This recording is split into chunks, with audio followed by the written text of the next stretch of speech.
بسم الله الرحمن الرحیم. جامع المنځه په باره کې یوه مسله درته کوم چې جامع المنځه کې کله غواړي شامل و شریک شي د پیش نماز هر یو رکعت کې ته شامل کیدای شي، خو شاملېدلې دپاره یو شرط داسې دی چې پیش نماز رکوع نه مخکې ته شاملېدای شي. مثلا پیش نماز د الحمد سوره یې ته شاملېدای شي، پیش نماز رکوع ته روان دی ته شاملېدای شي، پیش نماز رکوع ته لاړو ته شامل شه.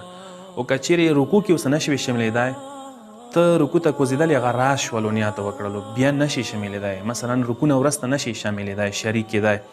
مثلا سجدې کې ځینې کسان شاملېږي، نه به شاملېږي، بیا به صبر وکړي چې پیش نماز بل رکعت ته پاڅېږي.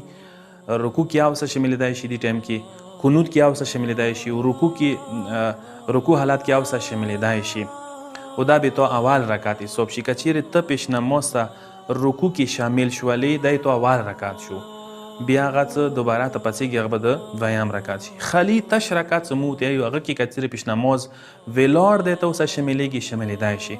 هغه د تش رکعت ذکرونه یو که ته شاملېږي شامل شه، خو په کار دی دې ټایم کې ته الحمد وایې، کم از کم الحمد وایې، سوره کولی شي وایه.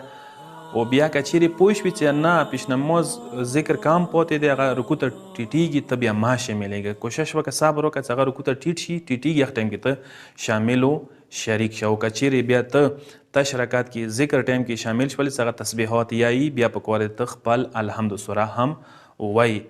او ما د دولت قنوت حالت کې ته پیش نماز سره شاملېدای شي، تا قنوت ونیسه جامع کې ته شامل شولې. والسلام علیکم ورحمت